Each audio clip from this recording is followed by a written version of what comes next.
Sejam bem-vindos mais uma vez para você que está chegando agora. Estamos no podcast que a CDL está promovendo no evento Três Bases. Eu sou a Gabi Manganelli, estou com você o dia inteiro aqui trazendo um pocket de todas as palestras que estão sendo apresentadas aqui nesse evento. Agora comigo, eu vou ler para vocês os feitos do nosso entrevistado. Ele é o 24º brasileiro a atingir o cume do Monte Everest e o 10º a concluir o projeto Sete Cumes. Ele também é empresário do setor imobiliário, membro do Conselho Superior da ADMS, ex-presidente do Secovi, colunista de imóveis.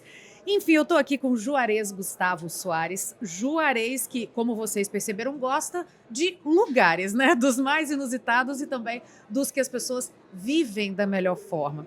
E eu queria, Juarez, antes de qualquer coisa, claro, te desejar boas-vindas, seja bem-vindo, agradecer sua presença, te desejar um bom dia também. Obrigado, Carol. É um prazer estar aqui. Muito Gabi. Mas não tem problema, não. Deixa eu te contar uma coisa. Todo mundo, eu não sei por que, me chama de Carol, Gabi, que é o caso, e Camila. Por que me chamam de Camila? Nunca vou entender. Camila, eu não sei. Gabi, me desculpa. Imagina. Muito obrigado pelo convite. É uma honra estar aqui com vocês. Obrigado também a quem está nos ouvindo, né? E a gente vai ter um bom tempo aqui. Sem dúvida. E eu queria te perguntar uma coisa relacionada, primeiro, a esses lugares onde você já foi, né? Você já foi no Everest, você concluiu os Sete Cumes. E eu queria te perguntar o que você encontrou lá, mas não relacionado à paisagem que você viu, ao equipamento que você levou.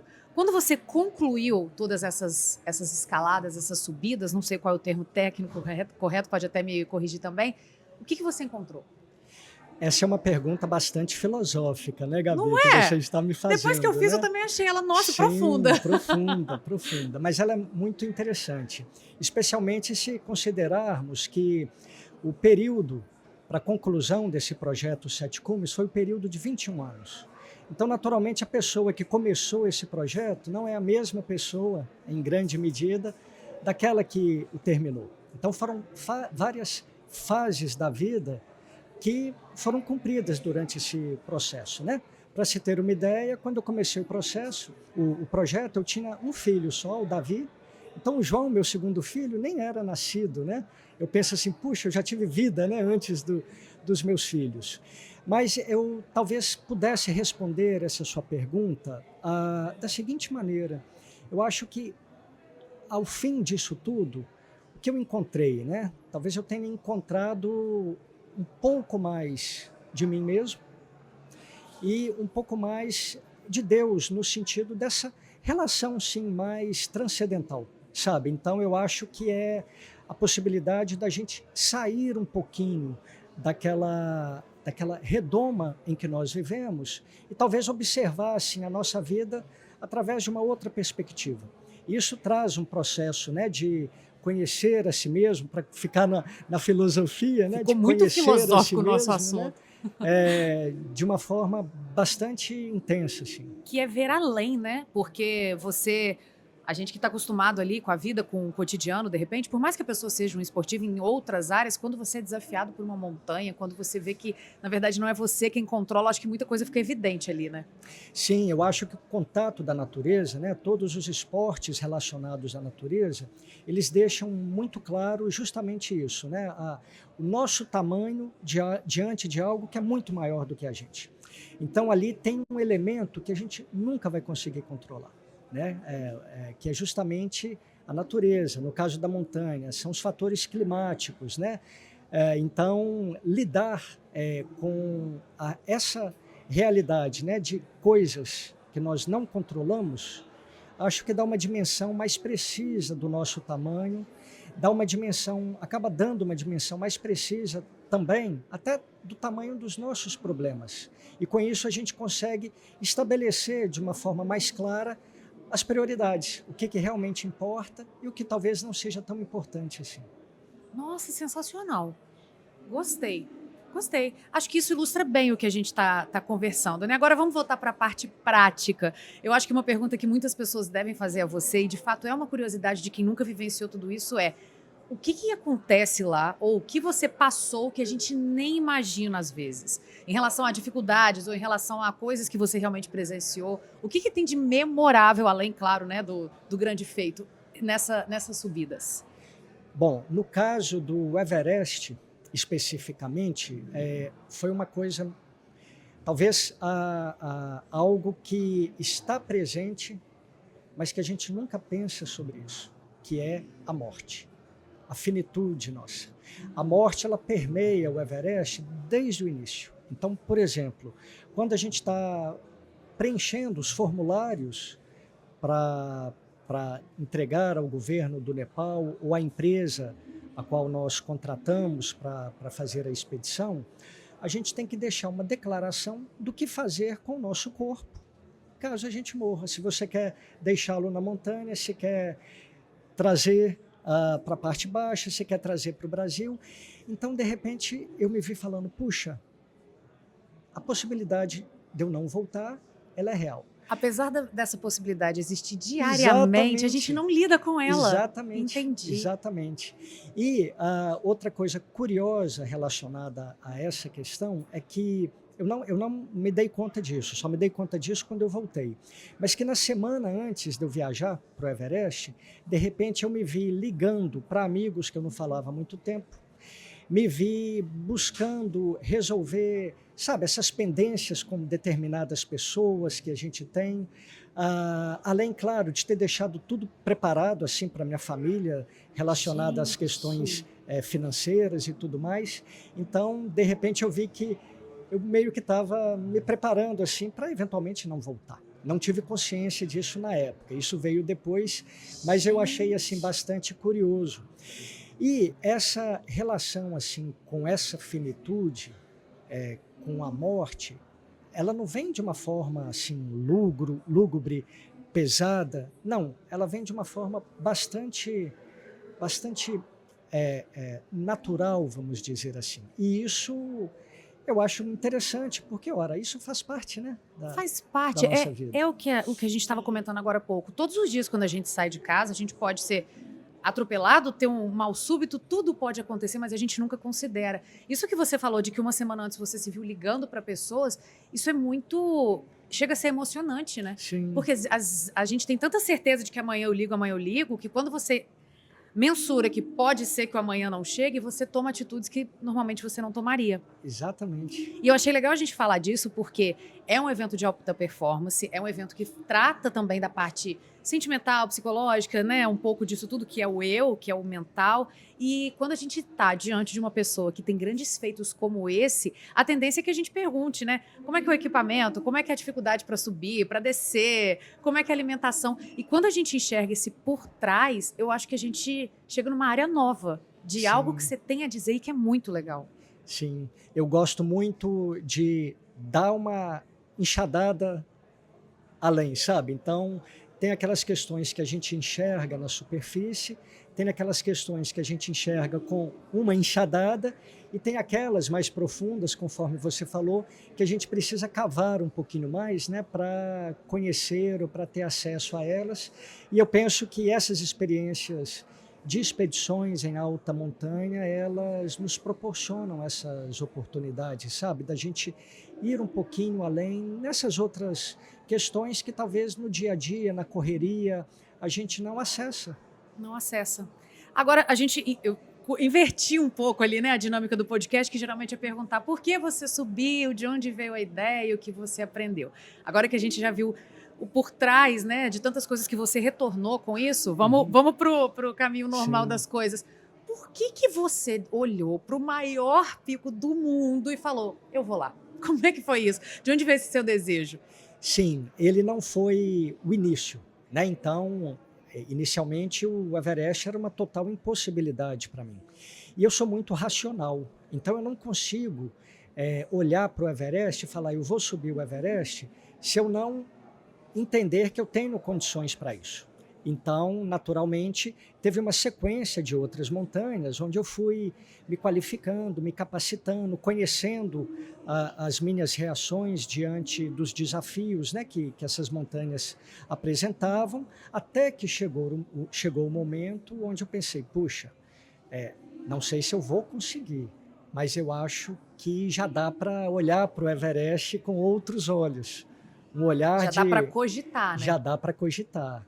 E aí, né, o O segundo passo é aquele, onde a gente olha no espelho, respira fundo e fala, eu acho que chegou a hora, né?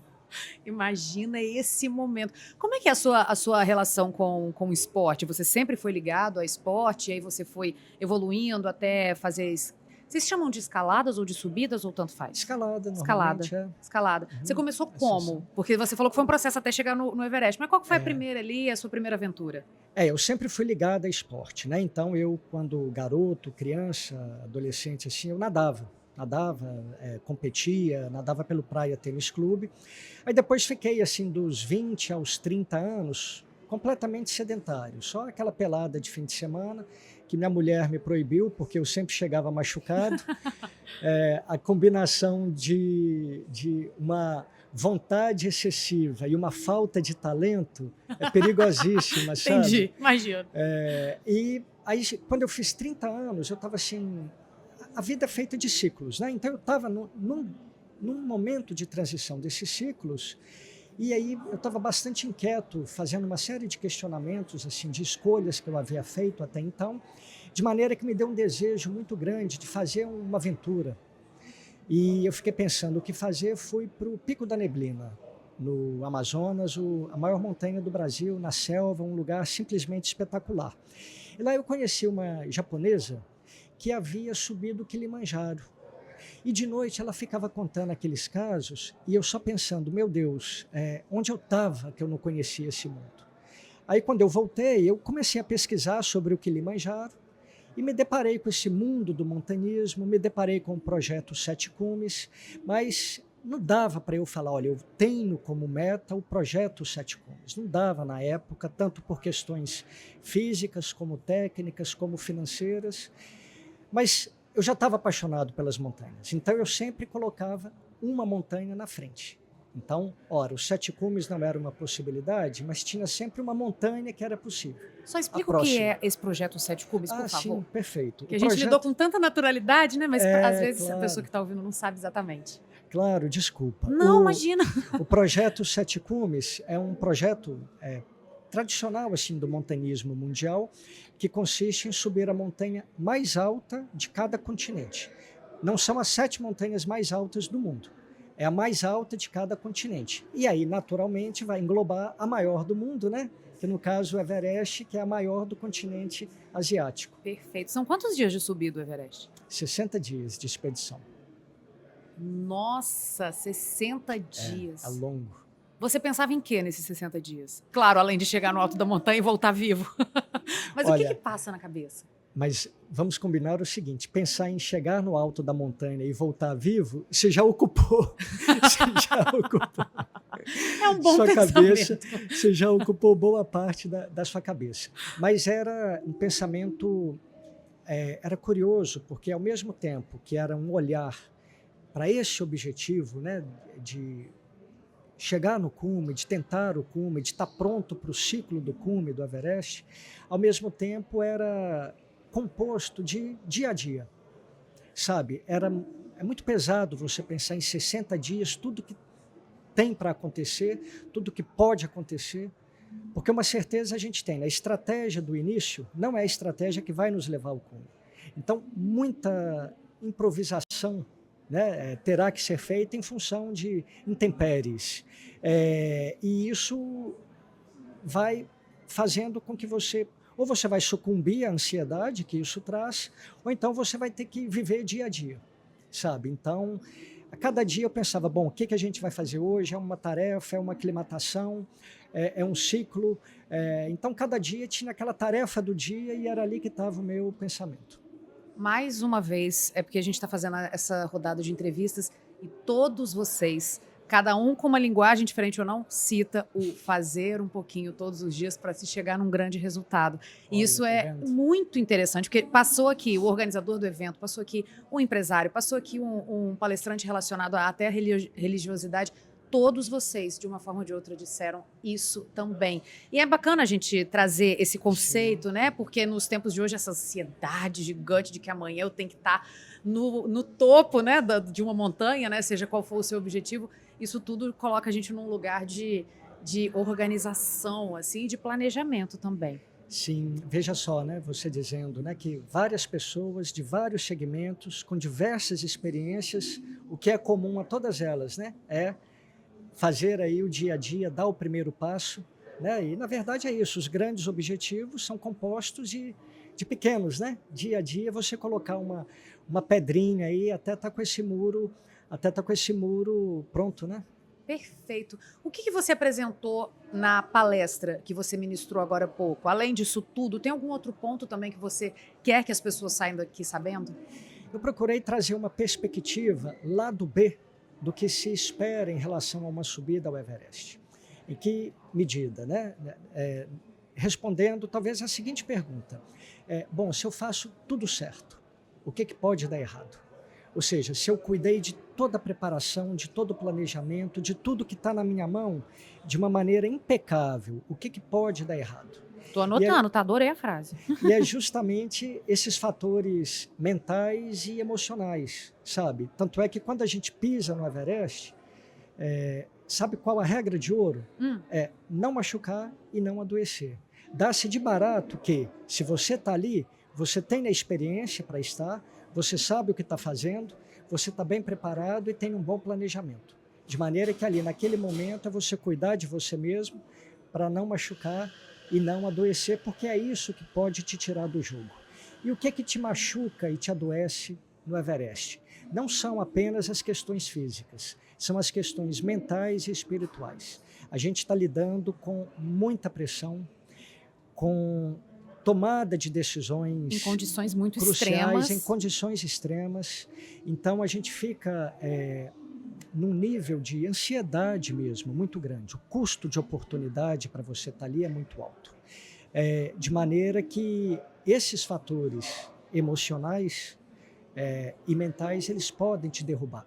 Assim como a gente tem visto hoje no mundo corporativo. A questão da saúde mental hoje finalmente chegou, né, no mundo corporativo, porque antes as pessoas sofriam isso e as suas consequências caladas.